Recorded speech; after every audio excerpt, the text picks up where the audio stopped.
향기라는 게 법화경에 이렇게 되어 있거든요. 어떻게 되는가 하면은, 법화경을 몸에 지니고만 있어도 하늘나라의 냄새를 맡을 수 있다. 부처님이 이렇게 설법을 하셨는데 사람들이 알아듣지를 못했어요.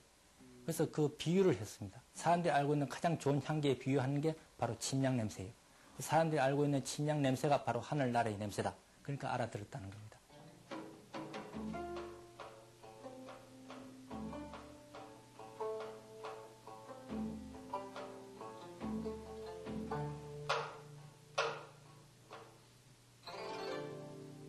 침향이라는 건 잘 아시겠지만 인도의 향기의 이름입니다. 그래서 즉 인도를 상징해서 신라 시대로 한번 돌아가 본 건데요. 침향이 우리 역사에 처음 등장한 것은 신라시대. 침향은 아주 귀한 향으로 기록되고 있고 실제로 신라의 주요 무역 품목 중 하나로 알려지고 있다. 그러면 그 침향이란 과연 무엇을 말하는 것일까?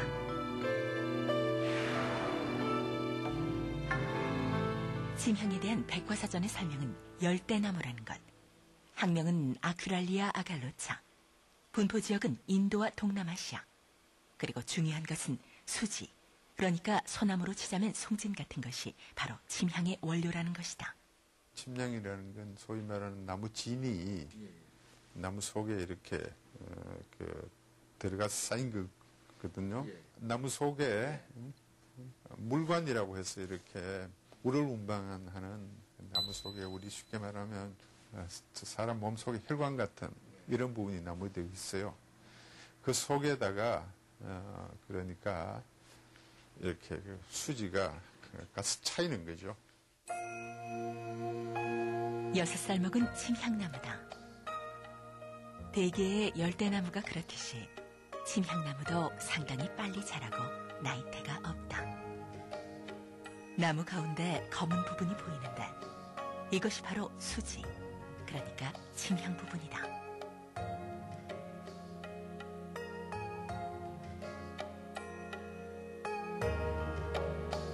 목재 부분과 침향이 뚜렷하게 경계를 갖는 것은 아니다. 침향이란 결국 미세한 가닥 같은 것으로 목재 부분과 섞여 있기 때문에 침향 함량이 많은 부분과 그렇지 않은 부분은 그저 약간 색의 차이가 날 뿐이다.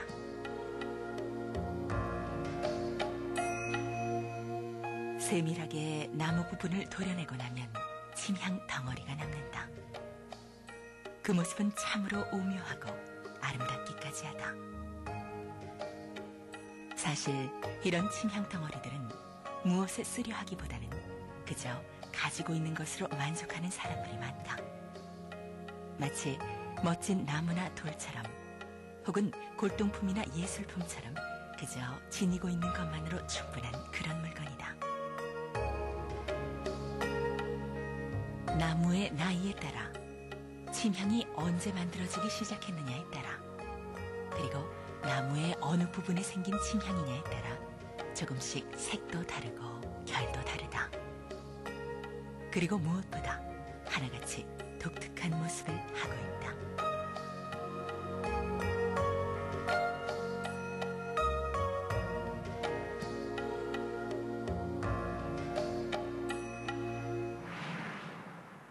침향하면 말 그대로 물에 빠지느냐가 가장 큰 관심사다.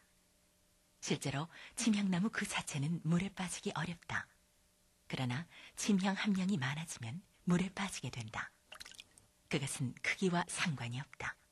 목재는 비중이 0.46이고 수지는 반드시 비중이 1이 넘기 때문에 그 물을 이용을 해서 입자를 곱게 만들어 갖고 이제 분리해내는 겁니다. 침향 성분이 있는 나무를 잘게 부수어 가루로 만들어서 물에 녹인다. 가루가 되어버린 목재는 일정 함량 이상의 침향을 가지고 있으면 물에 가라앉고 그렇지 않은 부분은 물에 뜨게 된다. 물에 뜬 부분을 걸러내고 같은 방법으로 분리를 계속하면 상당히 순도가 높은 침향을 얻어낼 수 있다.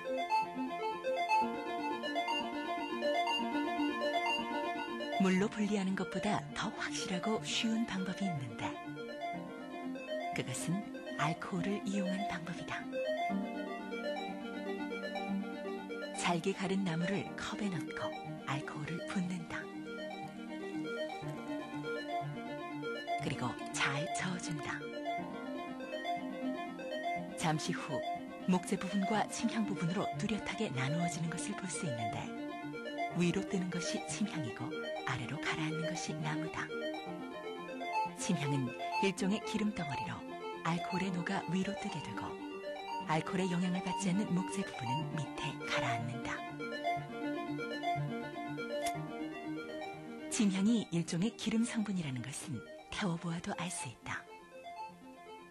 침향 성분이 많은 나무 조각에 불을 붙이면 아주 쉽게 불이 붙고 나무 속에 있는 기름이 지글지글 타오르는 것을 볼 수 있다.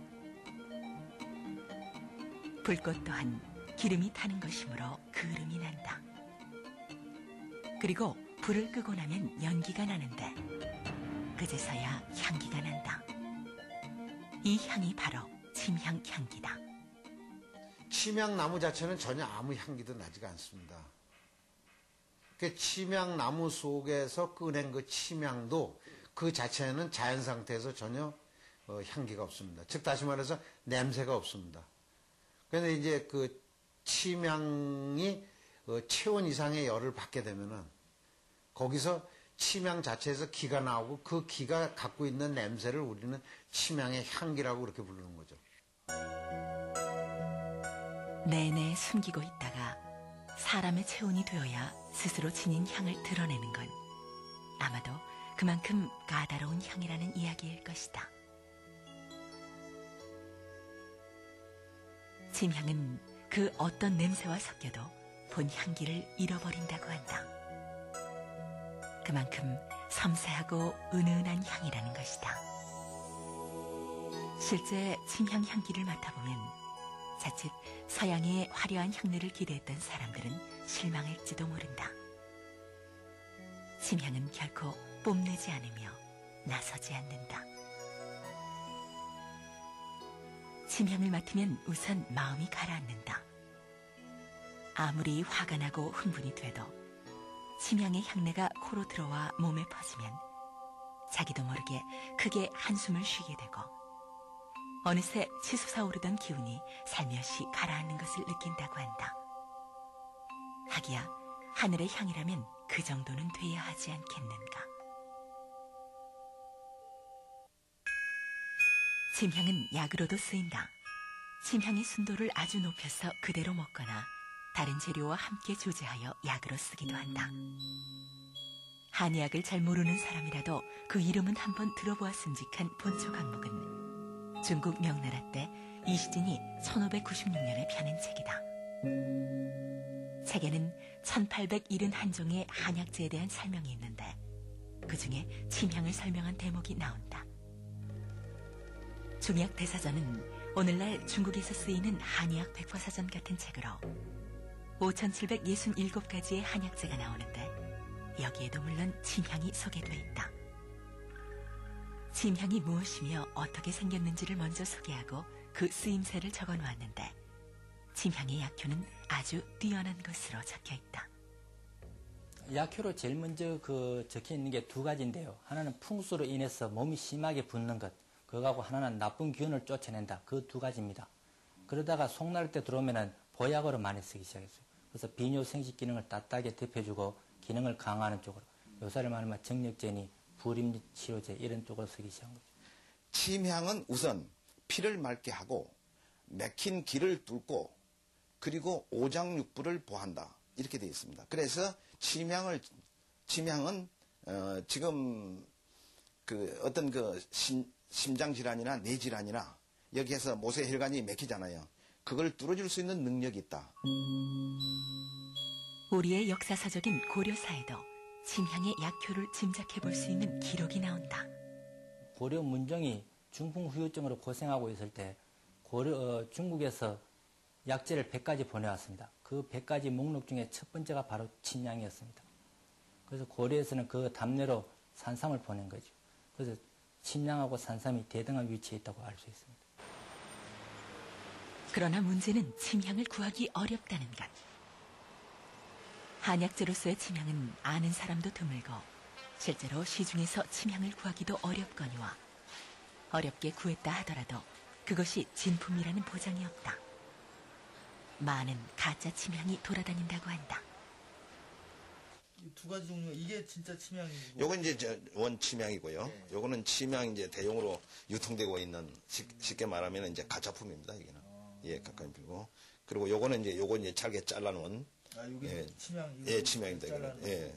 겉으로 보기에도 굉장히 이제 모양은 많이 다르네요. 그렇죠? 예 다르죠. 근데 이거를 안 봤기 때문에 보고 이렇게 비교를 하니까 이것이 그렇다고 되는데 이게 없다라고 생각했을 때 이것만 놓고 하게 되면은 이게 침해라고 하죠. 중요한 것은 실제 침향을 본 사람은 많지 않다는 사실이다. 그것은 그만큼 침향이 귀하다는 이야기고 때문에 가짜가 쉽게 나타날 수밖에 없는 환경이기도 하다. 어떤 성분인지 도저히 알 수 없는 많은 가짜 침향이 있지만 그것을 감별해낼 수 있는 사람은 많지 않다. 이러한 사정은 사실 한약재 전반의 사정이기도 하다. 때문에 식품의약품안전청에서는 가짜 한약재를 구별해내는 방법을 실은 홍보책자까지 만들었다. 그 안에는 물론 침향도 들어가 있다.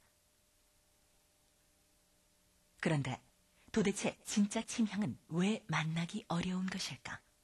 우선 너무 고가입니다. 그래서 일반화할 수가 없다는 거고 또 그리고 세계적인 물량이 없습니다. 침향은 현재 베트남에서 공식 침향 가격으로 나와 있는 중심 가격이 작년 11월 현재 g당 30불입니다. 그러니까 킬로그램에 3만 불입니다. 그리고 상위 폭은 지금 5만 불에서 하위는 만 불까지 되어 있습니다. 킬로그램에 몇 천만 원씩 하는 물건이 귀하다는 건 어쩌면 너무도 당연한 일인지 모르겠다. 그런데 여기서 처음의 의문이 다시 떠오른다.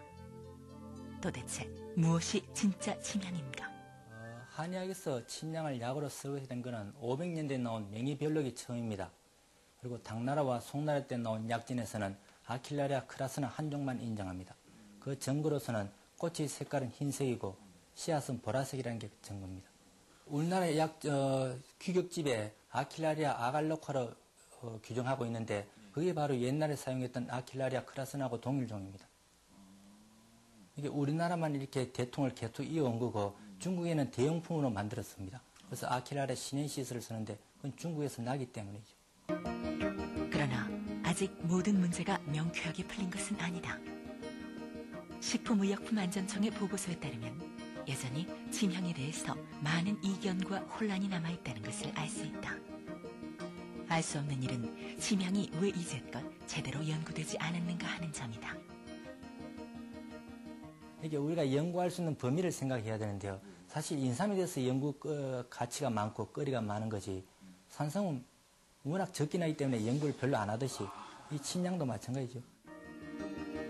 침향나무는 이제 세계적으로도 귀한 나무여서 국제동식물보호협약, 즉 사이테스의 규제 품목으로 올라있다. 그런데 사정은 마찬가지여서 사이테스의 문건을 보면 그들도 여전히 확신이 없다는 것이 드러난다. 혼란은 어디서도 풀 길이 없다. The whole issue of Aquilaria, of agarwood, it has always been very mysterious, secretive, mysterious, illegal too, and even in a very clearly scientific approach, when you look at a genus or a species, it's still not completely clear. But I think it will become clear in the next couple of years. 침향에 대한 의문을 풀기 위해 베트남으로 갔다. 베트남에서는 지금 The Rainforest Project, 즉 열대우림 계획이라는 단체에서 거대한 침향 식목 사업을 하고 있는데 장소는 안장이라는 곳으로 캄보디아 인접 국경 지역이다. 침향나무를 보러 가려면 마을을 지나야 한다. 마을 입구에는 문이 하나 서 있는데 중국식 마을 이름이 색다른 느낌을 준다.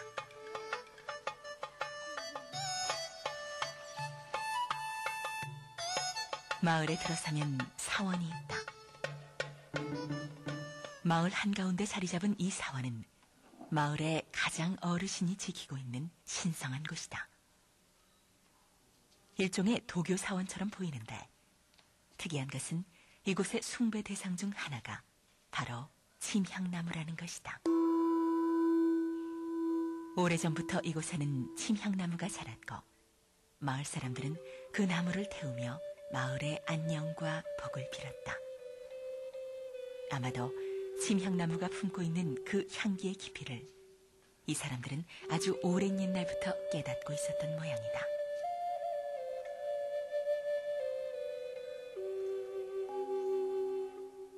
이 마을에서 침향나무가 자생한다는 사실을 전해들은 프로젝트 팀은 이것을 침향나무 재배지로 정했고 마을 사람들과 협약을 맺었다.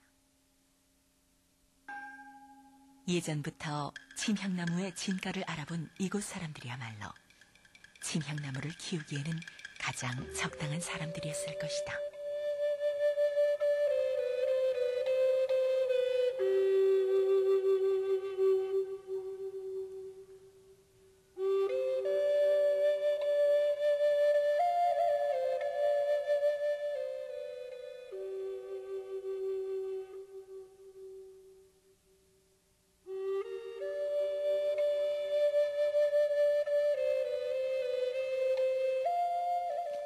침향을 보려면 산을 올라가야 한다. 마을 사람들과 함께 산을 오른다. 마을 사람들은 침향 묘목을 무상으로 제공받는 대신 그것을 제대로 키워낼 책임을 갖는다. 이 프로젝트의 중요한 부분 중 하나가 가난한 베트남 농부들을 돕는 일이다.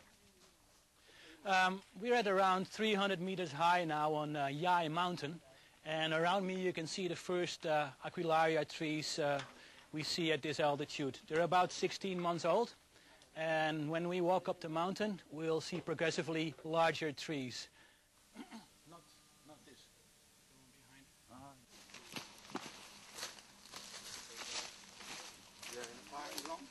어느 만큼 오르자 점점 커다란 침향나무가 보이기 시작한다. 대부분의 열대나무가 그렇듯이 침향나무는 빨리 자라 2, 3년만 자라도 사람 키를 훌쩍 넘어버린다. 나무 자체는 별로 특이해 보이지는 않는다. 줄기도 잎도 어디서 많이 본 듯한 그런 나무다. 그런데 얼마를 올라가고 나니 구멍이 뚫린 나무들이 보이기 시작했다. 나무 줄기에 작은 관들을 박아놓은 것이 보인다. 아마도 침향 수지와 무슨 관계가 있는 것 같다. We have cooperation with Minnesota University, TRB, many other consultants, and we did a lot of work on researching of Archilaria trees. And we have many treatments for Mr. agarwood to study about how agarwood form from Archilaria tree. And now we come up with the result that we can make resin agarwood form very shortly with high quality in the short time. 나무를 한 그루 잘라보기로 했다. 과연 나무 속은 어떻게 되어 있을지 궁금했다.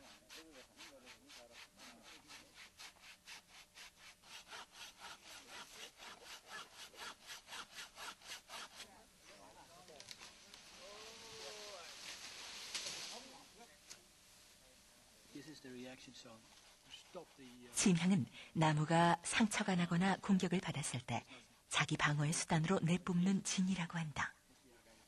그러니 침향 수지가 생기게 하기 위해 나무에 불어 상처를 낸다. 상처가 심한 부분은 썩어버리고 그 썩은 부분과 싱싱한 목재 사이에 침향이 생긴다는 설명이었다.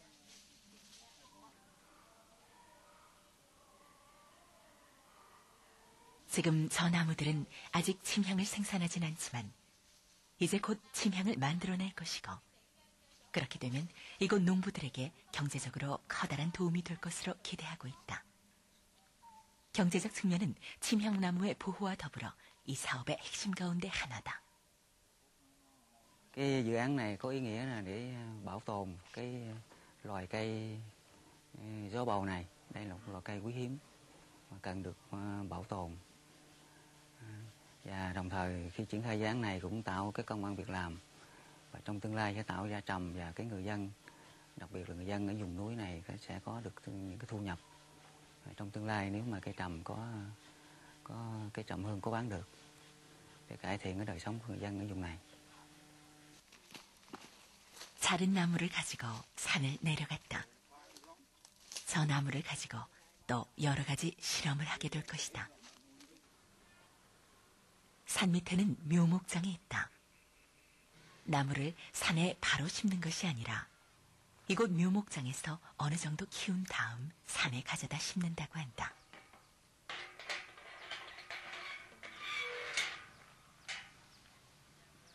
묘목들은 아주 엄격하게 관리가 되고 있었다.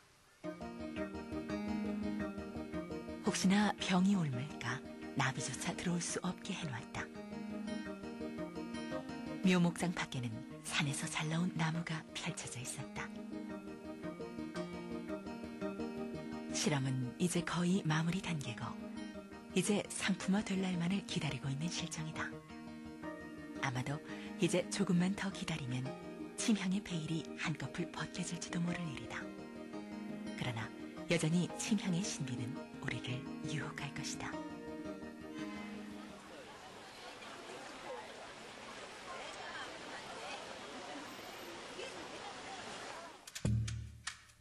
향기란 종잡을 수 없는 것이다.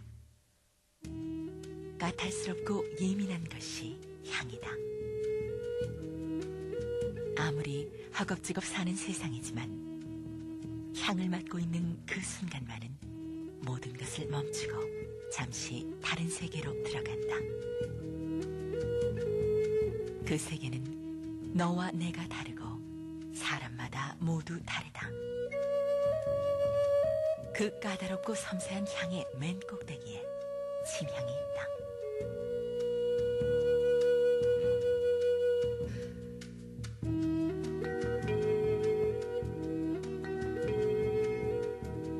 전설처럼, 신화처럼, 저 피어오르는 향처럼 침향은 들리기는 하나 보이지는 않고 보이기는 하나 만져지지 않는 그 무엇으로 우리의 주변을 맴돌고 있었다.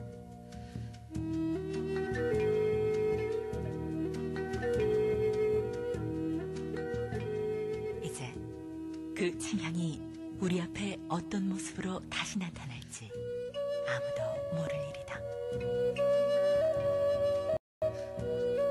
행여나 침향 향기를 맡거들랑 그 안에 담긴 그 아득한 이야기를 다시 한번 생각해 볼 일이다.